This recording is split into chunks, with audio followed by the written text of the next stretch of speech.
सभी यहाँ पे ब्रेकफास्ट कर रहे होते हैं, तभी जिनजिन आती है और उसमें एक वियर्ड सा आउटफिट पहना था। लेकिन वो जिस तरह से लुक दे रही थी वो उन सबके लिए बहुत ही शॉकिंग वाले थे, मतलब ज़्यादा नहीं, फनी वाले।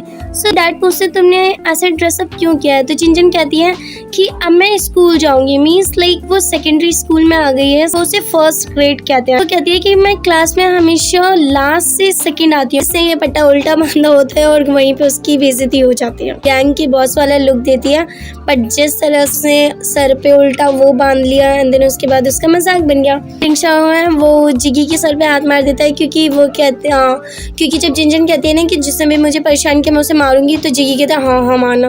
तो लिंशाओ कहता है कि तुमने सुना नहीं डैड ने क्या कहा कि हमें ऐसी लड़ाइयाँ नहीं करनी है। तो जिनजिन के डैड है वो उससे उसका ड्रेस स्टाइल चेंज करने को बोलते हैं और बोलते हैं जाके यूनिफॉर्म पहनो, ये सूट नहीं कर रहा। अंदर उसके बाद वो गुस्सा करती है लेकिन उसके डैड नहीं सुनते और उसे चेंज करना पड़ता है। एंड यहाँ पे ये तीनों स्कूल के लिए निकल गए होते हैं, तभी इन्हें रास्ते में 2 आंटीज मिल जाती हैं, मतलब वो इनकी ग्रैनीज रिलेटिव्स ही होती हैं। तो फिर वो उनसे पूछती हैं कि पढ़ाई अच्छे से करना एंड ये सारी चीज़ें। तभी यहाँ पे जो ये रेड ड्रेस में ग्रैनी होती है ना, वो पूछती हैं क्या तुम अपनी मम्मी को मिस करते हो, तो ये लोग उसका कोई जवाब नहीं देते और ये तीनों के तीनों वहाँ से चले जाते हैं। यहाँ पे जिनजिन के डैड का रेस्टोरेंट दिखाया जाता है जहाँ पे बहुत सारे लोग होते हैं एंड देन वो गेम भी खेल रहे होते हैं। ये होती है जिगी की आंटी जो उन जिगी की मम्मी की रियल सिस्टर है। तो वो यहाँ पे आती हैं जिनजिन के डैड से कुछ बातें करने। जिनजिन के डैड उन्हें रेस्टोरेंट के अंदर बैठने को बोलते हैं और लंच करने को, लेकिन वो लंच नहीं करना चाहती क्योंकि वो ऑलरेडी घर के आई हैं। एंड देन यहाँ पे ये लोग बहुत सारी मतलब वही है कि बातें करते हैं कि ये कौन है ये औरत जो हमेशा आती रहती है। एंड देन ये लोग एक दूसरे को बताते भी हैं कि ये जिगी की आंटी है एंड जो जिगी की मम्मी है वो तो जब उनकी ग्रैंड पेरेंट्स मरे ना, मतलब जिगी के ग्रैंड पेरेंट्स मरे उसके बाद से उसकी मम्मी तो गायब ही हो गई। एंड ये यहाँ पे बातें करते हैं जिगी को लेके, जिनजिन को लेके, मतलब बच्चों को लेके कि वो कैसे हैं एंड वो क्या कर रहे हैं। एंड यहाँ पे जिनजिन के डैड कुकिंग कर रहे होते हैं, तभी लिंशाओ के डैड आते हैं और वो कहते हैं क्या तुम कुछ बना रहे हो बॉइल्ड फिश, क्योंकि नीचे तक स्मेल आ रही थी। तो उसके बाद उसके डैड कहते हैं हाँ मैंने बना लिया, बस कोरिएंडर्स रखे हो उन्हें तुम कट कर लेना ऊपर से स्प्रिंकल करने के लिए। एंड देन ये टेबल पे फूड लगाते हैं एंड जो लिंशाओ के डैड हैं वो जिनजिन के डैड को कुछ पैसे देते हैं, मतलब वो एक ग्रॉसरी स्टफ्स के लिए, क्योंकि अब ये फैमिली है तो ये फैमिली की तरह रहते हैं। ठीक है, यहाँ पे ये अपना जो भी इन्हें सेटअप करना होता है ये कर चुके होते हैं और तभी ये तीनों स्कूल से भी आ जाते हैं। एंड जो जिनजिन है वो बहुत ही ज़्यादा खुश है क्योंकि उसे कुछ अनाउंस करना है। अब वो क्या अनाउंस करना है वो आगे जाके पता चलेगा। एंड यहाँ पे लिंशाओ जिनजिन के रूम में जाता है पता नहीं क्या करने, जिगी वही देख रहा होता है। एंड देन जब लिंशाओ वापस आता है तो वो उससे पूछता भी है। एंड यहाँ पे जो लिंशाओ के डैड है वो बहुत ही ज़्यादा खुश होते हैं क्योंकि अब उन्हें बिल्कुल भी चिंता करने की ज़रूरत नहीं है, क्योंकि एक फैमिली उन्हें अपनी वाइफ अपने बच्चे की चिंता करने की ज़रूरत होती थी क्योंकि वो एक पुलिस ऑफिसर है तो उनकी ड्यूटी कभी भी आना जाना होता था। लेकिन अब वो खुश हैं क्योंकि जो जिनजिन के डैड है वो सब कुछ संभाल लेते हैं। एंड यहाँ पे ये सब लंच करने बैठ जाते हैं एंड ये बहुत ही खुश होते हैं, एक अच्छी सी फैमिली होती है एंड सब अच्छे से लंच जो भी चीज़ें वो कर रहे होते हैं। एंड देन तभी यहाँ पे हमारी जिनजिन है वो खड़ी हो जाती है एंड वो अनाउंसमेंट ये देती हैं कि आज उसका फर्स्ट पीरियड था। एक्चुअली सभी शॉक हो जाते हैं क्योंकि उसकी फैमिली में उसके सिवा कोई और गर्ल नहीं होती, विमेन नहीं होती, बस वही अकेले होती है। तो ये इन सबका जो फेस होता है ना इम्प्रेशन वो शॉकिंग वाला होता है, वियर्ड सा होता है, जिस वजह से जो जिनजिन है वो भी थोड़ी सी उदासी हो जाती है, उदासी हैरान हो जाती है कि इन लोगों ने कुछ रिस्पॉन्स ही नहीं दिया। एंड देन वो अपने डैड्स एंड ब्रदर्स से पूछती है कि मेरी क्लास में बहुत सारे बच्चे ना मतलब वो कहते हैं कि उन्हें स्टमक एक होता है और मुझे लगा ये कहीं कोई डिजीज़ ना हो, मुझे तो ऐसा कुछ नहीं फील होता, स्टमक एक भी फील नहीं होता और मुझे लगा ये कहीं जेनेटिक प्रॉब्लम ना हो। तो उसके डैड कहते हैं जेनेटिक प्रॉब्लम वगैरह नहीं है, ये सभी को होता है ऐसा। ठीक है, एंड देन उसके बाद जिगी कहता है कि लिंशाओ ने ना तुम्हारे रूम में ना कुछ रखा है, जाओ और चेक करके आओ। तो जब ये रूम में जाती है एंड देन रूम से इसे लगता है कि इसके ब्रदर ने ना इसे कोई गिफ्ट दिया होगा, तो ये जाती है एंड देन जब ये वापस आती है तो ये रूम में से ब्रा लेके आती है and then it was like embarrassing moment for everyone. सब हैरान हो जाते हैं कि क्या दिया है इसके भाई ने गिफ्ट, तो सब अपना अपना एक्सक्यूजेस देते हैं और फिर वहाँ से चले जाते हैं। कोई कहता है कि मुझे क्लोथ्स चेंज करने हैं, किसी को बॉल लेने जाना होता है, किसी को कहीं जाना होता है तो सब यहाँ से चले जाते हैं, बस जिनजिन और उसके डैड रह जाते हैं। जिनजिन के डैड उससे कहते हैं कि इस बारे में सबको बाहर मत बताना, ठीक है, किसी को भी कुछ बोलने की ज़रूरत नहीं है। फिर इसके बाद वो कहती है कि मैं क्यों बोलूँगी, और फिर वो अपने रूम में चली जाती है। जिनजिन के डैड अपनी आंट को इनवाइट करते हैं एंड जिनजिन के डैड इस बार उनसे बात करने में बहुत ही एम्बेरस फील कर रहे होते हैं, शाय, लेकिन आंट कहती है कि तुम्हें शाय फील करने की ज़रूरत नहीं है। एंड देन उसके बाद उन्हें लगता है कि ये किसी गर्लफ्रेंड के बारे में बात करने वाले हैं, बट वैसा कुछ नहीं होता। वो कहती है तुम इतने एम्बेरस फील क्यों कर रहे हो। तो जिनजिन के डैड कहते हैं कि जैसे आपको पता ही है कि जिनजिन बड़ी हो चुकी है, मैं जिनजिन के बारे में आपसे बात करने वाला हूँ कि जिनजिन ने मुझे आज ही बताया कि she had a first period.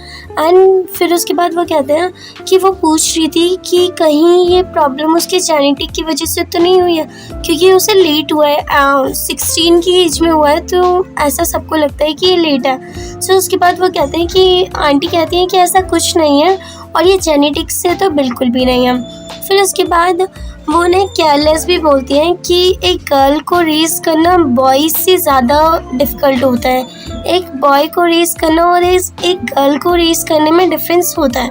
फिर इसके बाद वो कहते हैं क्या उनकी जो एक होंगी ना फैंग क्या वो उनके साथ मार्केट जा सकती है ब्रास को ख़रीदने के लिए। वो डायरेक्ट नहीं कहते हैं बट वो एक्शंस लेते हैं। फिर उसके बाद वो कहते हैं कि तुमने पहले क्यों नहीं ख़रीदे। फिर इसके बाद आंट कहती है कि जिनजिन अपनी मम्मी के बगैर कितनी बेचारी सी है, मतलब अगर उसकी मामा नहीं हो उसके पास तो उसे कैसे कैसी चीज़ों को हैंडल करना पड़ता है। और जिनजिन तो कभी लड़कियों की तरह बिहेव भी नहीं करती, बस अपने भाइयों के साथ मंकियों की तरह इधर उधर उछलती रहती है। एंड स्कूल में जिनजिन ब्रॉडकास्ट रूम की तरफ भागती हुई जाती है और उनसे कहती है कि उसे एक अनाउंसमेंट करनी है, प्लीज़ करने दो। फिर उसके बाद वो लिंग शाओ को बुलाती है अनाउंसमेंट करवा के, क्योंकि उसे लिंग शाओ की क्लास नहीं पता होती। एंड देन स्कूल का जो बैकयार्ड होता है ना, वहाँ पे हो रही होती है लड़ाई, जहाँ पे होता है जिगी के साथ होती है एक लड़की। एंड क्योंकि उस लड़की से मिस्टेकनली कुछ लोग जो वहाँ पे होते हैं 2 आदमी, उनके ड्रग्स गिर गए थे एंड गिरने के बाद ड्रग्स हो गए ख़राब। एंड फिर उन्होंने उस लड़की को पकड़ लिया और वो उसे मार रहे थे और उससे पैसे मांग रहे थे कि पैसे दो, तुमने हमारी ड्रग्स ख़राब कर दिया। सो जिगी पैसे देने से मना करता है, हम क्यों दे पैसे। उसके बाद वो लड़की कहती है दे देता। वो कहता है तुम चुप रहोगी तो मैं। फिर उसके बाद जिगी इन दोनों से लड़ता है और कहते हैं ये लोग सिर्फ हमें पागल बना रहे हैं और ये ड्रग्स क्यों ले जा रही है, तो इलीगल है ना। फिर उसके बाद यहाँ पे जिगी और ये मना करते रहते हैं, तभी यहाँ पे लिंग शाओ और फिर जिनजिन भी आ जाते हैं। इन्हीं में से एक कहता है कि चलो जाने दो ये बच्चे हैं, बट ये फिर इनसे लड़ने लग जाते हैं। सबसे पहले जिनजिन आती है, उसने अपने बैग में ब्रिक्स भर रखी होती है, ईंटें, और वो वही बैग इतनी तेज उस चोर मतलब उस इंसान के ऊपर मारती है जिससे वो नीचे गिर जाता है और फिर उसके खून भी निकलने लगता है। एंड यहाँ पे इनकी लड़ाई होती है और फिर इसके बाद ये इन्हें रोक ही रहे होते हैं और इनसे लड़ी रहे होते हैं, तभी यहाँ पे आ जाता है लिंग शाओ भी बिल्कुल ही हीरो वाली एंट्री मार के। एंड फिर ये सब के सब मिलके इन दोनों को भगा देते हैं। और भगाने के बाद ये जो लड़की होती है वो इन तीनों भाई बहनों को ही दिख रही होती है कि ये कैसे क्या क्या कर रहे हैं। तो उसके बाद जिनजिन कहती है तुमने मुझे पकड़ा क्यों, मतलब उसकी हड्डियाँ वगैरह तोड़ देती है। फिर यहाँ पे जो लिंग शाओ है वो पूछता है कि तुम लोग ये लड़ाई वगैरह क्यों कर रहे थे। फिर ये तीनों यहाँ पे ऑफिस के बाहर खड़े होते हैं और टीचर ने मतलब बताते भी हैं कि ऐसे लड़ाई वगैरह नहीं करनी चाहिए, तुम्हारे पेरेंट्स डिसअपॉइंट होंगे और ऐसे तुम बिना बताए बिना टीचर की परमिशन लिए चले कैसे गए। फिर यहाँ पे जिगी जिनजिन के सर पे हाथ मार के कहता है कि तुमने सिक्योरिटी गार्ड को क्यों नहीं बुलाया। फिर इसके बाद लिंग शाओ कहता है कि उसके लिए ज़्यादा बेटर रहा कि उसने मुझे कॉल किया, मतलब उसे अनाउंसमेंट की थी ना, तभी यहाँ पे वो लड़की आती है और वो कहती है थैंक यू वेरी मच मेरी हेल्प करने के लिए। और वो साथ में उन्हें सॉरी भी बोलती है, sorry for bringing you in trouble. और वो कहती है कि मैं जिनजिन की क्लासमेट हूँ और मेरा नाम किन मिंग है। और फिर जब उसके भाई पूछते हैं क्या ये तुम्हारी क्लासमेट है, तो उसके बाद वो कहती है मुझे नहीं पता। वो फिर किंग मिन कहती है कि मैं तुम्हारी क्लास मॉनिटर हूँ। तो जिनजिन कहती है आई एम सॉरी मैंने नोटिस नहीं किया होगा। मतलब ये कूल वाला वो होता है कि इन्हें मॉनिटर का ही नहीं पता कि क्लास में कौन है कौन नहीं है। उसके बाद किंग मिन कहती है कि तुमने मेरी हेल्प क्यों की। तो तीनों एक साथ बोलते हैं बस हम अपनी बहादुरी दिखा रहे थे और कुछ नहीं। जिनजिन अपना बैग सोफे पे ही छोड़ के चली जाती है और उसके डैड उसका बैग उठाते हैं और वो इतना हैवी होता है, उसके डैड कहते हैं इसने भर के रखा है। फिर उसके बाद उसके डैड जब उसका बैग ओपन करते हैं तो उसमें से ब्रिक्स निकलती है और उसके डैड इतनी ज़ोर से चिल्लाते हैं बेचारी नेक्स्ट सीन दिखाया जाता है क्लास में होती है, जग जाती है और क्योंकि यहाँ पे बेल हो चुकी होती है, छुट्टी हो गई होती है, तो ये अपना बैग पैक करते हैं और ये जा रही होते हैं। तभी इसकी मॉनिटर जो होती है किमिंग, वो इसके पास आती है और वो कहती है और सामने खड़ी हो जाती है। तो जिनजिन कहती है हाँ मॉनिटर बोलो। फिर उसके बाद वो कहती है कि तुमने मेरी हेल्प की थी, क्या मैं तुम्हें ट्रीट कर सकती हूँ। जिनजिन कहती है हाँ आइसक्रीम खानी है मुझे। तो वो कहती है कि तुम्हारे पास जब भी टाइम है चलना। तो हाँ जिनजिन कहती है हाँ मेरे पास अभी टाइम है, चले। फिर वो यहाँ पे आइसक्रीम बुटीक में आते हैं एंड देन यहाँ पे अपनी आइसक्रीम्स ऑर्डर करते हैं और जिनजिन बिना बताए अपने दोनों भाइयों के साथ भी आ जाती है। तो किंगमी कहती है कि कोई प्रॉब्लम नहीं है, हम कर सकते हैं वो भी। एंड देन उसके बाद वो इंट्रोड्यूस करती है कि ये दोनों मेरे भाई हैं। तो जिनजिन कहती है क्या सेम फैमिली से, ब्लड रिलेटेड। तो वो कहती है नहीं ऐसा कुछ नहीं, डिफरेंट पेरेंट्स बट हम एक ही फैमिली। तो किंगमी कहती है फिर तो तुम्हारा कोई रिलेशन नहीं है। तो वो कहती है नहीं, ये दोनों मेरे भाई हैं।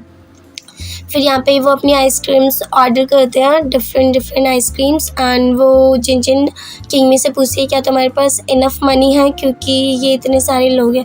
तो वो कहती है हाँ उसके पास है 500 यान्स। एंड देन यहाँ पे अपनी आइसक्रीम ऑर्डर करते हैं और क्योंकि किंगमिंग ने कभी ऑर्डर नहीं किया होता तो वो वेटर से कहती है कि जो भी तुम रिकमेंड करोगे मैं वो खा लूँगी, मतलब वो आइसक्रीम ले लूँगी। तो वो उसके लिए वही अपनी चॉइस से आइसक्रीम ले आते हैं। एंड देन जब इन तीनों को अपनी आइसक्रीम मिल जाती है, मतलब चारों को, तो जो ये जिगी, लिंगशाओ एंड जिनजिन ये अपनी आइसक्रीम शेयर करते हैं, मतलब एक दूसरे के कप्स में से भी खा लेते हैं। तो किंगमिन को ये चीज़ देख के थोड़ी सी मतलब अजीब लगती है क्योंकि उसने शायद पहले ये नहीं देखा होगा। एंड यहाँ पे जो जिनजिन है वो किंगमिन की आइसक्रीम भी ट्राई करती है जो कि वनीला फ्लेवर होता है। एंड देन जिगी भी करते हैं एंड देन वो अपनी भी उसे ट्राई करने के लिए देते हैं। तो ये सारे के सारे एक दूसरे की आइसक्रीम ट्राई करते हैं। नेक्स्ट यहाँ पे होने वाली होती है इनकी पेरेंट्स टीचर मीटिंग, मतलब पीटीएम। एंड जब ये पीटीएम में आते हैं तो किंगमिन की जो मदर है वो अलग ही दिखाई दे रही होती है। एंड देन जिनजिन यहाँ पे कहती है कि यहाँ पे पेरेंट्स टीचर मीटिंग हो रही है जहाँ पे स्टूडेंट्स को क्रिटिसाइज़ किया जाएगा और फिर कोई कम मार्क्स लाता है कोई ज़्यादा, तो it's a law of nature. And hall में टीचर जो फर्स्ट गर्ल आई होती है ना, फर्स्ट रैंक, उसके पेरेंट्स को बुलाते हैं, मतलब उठाते हैं कि कौन है वैंग के पेरेंट्स। सो उसकी मदर उठती है एंड उनसे पूछा जाता है कि वो अपना एक्सपीरियंस शेयर कर दें। वो कहते हैं कि मेरी बेटी बस पढ़ रही है एंड देन टीचर भी बहुत अच्छा पढ़ा रहे हैं, सो बस वो इतना से एक्सपीरियंस शेयर करते हैं। उसके बाद किमिंग्स की मम्मी को उठाया जाता है जो कि सेकेंड आई होती है और फिर वो इतनी फॉर्मल वे से और वो इतना लंबा चौड़ा स्पीच दे देती है कि हमें अपने बच्चों के लिए ये करना चाहिए और मतलब उनके लिए उनके गोल्स सेट करके रखनी चाहिए। उन्हें हाथों में मतलब कहते हैं ना छूट जाएंगे बच्चे तो पकड़ के रखना चाहिए। मतलब वो अपने हिसाब से जो भी स्पीच देनी होती है बहुत ही लंबी खासी स्पीच देती है। और जब जिनजिन किंगमी को देख रही होती है, किंगमी की नज़रें नीचे ही हो जा रही होती हैं क्योंकि इसकी मम्मी बहुत बोल रही थी। एंड यहाँ पे इसी बीच जिनजिन और उसके डैड भी बातें कर रहे होते हैं कि दूसरों के पेरेंट्स कैसे हैं। तभी जिनजिन कहती है कि मैं बहुत अच्छी हूँ कि मेरे डैड आप हो। यहाँ पे लिंगशाओ की मम्मा का कॉल आता है और उसकी मम्मा ने उसे बचपन में ही छोड़ दिया था, तो इस वजह से वो उन पे बहुत गुस्सा होता है और वो अपना डिनर भी नहीं करता। तभी यहाँ पे जिनजिन उसके लिए बॉल ऑफ नूडल्स लाती है जिसमें वो कहती है कि डैड ने 2 एग्स भी डाले तो खा लो उसे। एंड जिगी उसकी मम्मा के बारे में ही बात करता है कि तुम्हारी मम्मा ने तुम्हें छोड़ के चली गई तो क्या, मेरी मम्मा भी तो गई थी। भी अचानक से जिनजिन के दांतों में दर्द होने लगता है एंड ये दोनों उसके दांतों को मतलब टॉर्च लेके चेक करते हैं कि इसके दांत में क्या हुआ है क्या नहीं हुआ। अंदर उसके बाद लिंगशाओ उससे कहता है कि तुम अच्छे से मेडिसिन लेके ब्रश किया करो प्रॉपरली, तब तुम ठीक हो जाओगी। एंड देन उसके बाद वो कहता है कि अब तुम लोग जा सकते हो, मैं जा रहा हूँ सोने। तो जिनजिन कहती है मैं तब तक नहीं जाऊंगी जब तक तुम बॉल ऑफ नूडल फिनिश नहीं करोगे। जिगी कहता है अब तो खाना ही पड़ेगा, तुम्हारी छोटी बहन ने कहा है। सो वो खाने जा ही रहे होते हैं तभी जिनजिन कहती है कैसी स्मेल आ रही है तुम्हारी, मतलब वो अच्छी वाली होती है। और लिंगशाओ है वो खा नहीं पाता, उसे बेड से उतार लेता है। वो कहता है कि तुम हमारे बेड पे अब नहीं लेट सकती, तुम अब छोटी बच्ची नहीं रही हो, मतलब कुछ होगा। तो वो कहती है क्या तुम्हारे बेड पे पैसे पड़े हैं। एंड इतना कह के वो उसके साथ बॉल ऑफ नूडल भी लेके चली जाती है और कहता है कि मरो भूखे, मैं तो नहीं दे रही तुम्हें। एंड देन उसके बाद जिगी कहता है तुम उसके ऊपर क्यों चिल्लाए, वो अभी भी छोटी है। तो वो कहता है वो ऑलरेडी 16 साल की हो चुकी है। एंड देन ये दोनों एक दूसरे को गुड बाय कह के चले जाते हैं। So yes, this was the story. हमारा पार्ट 3 यहीं पे कंप्लीट होता है। हम आपसे फिर मिलेंगे पार्ट 4 में। Thank you very much for watching and bye bye.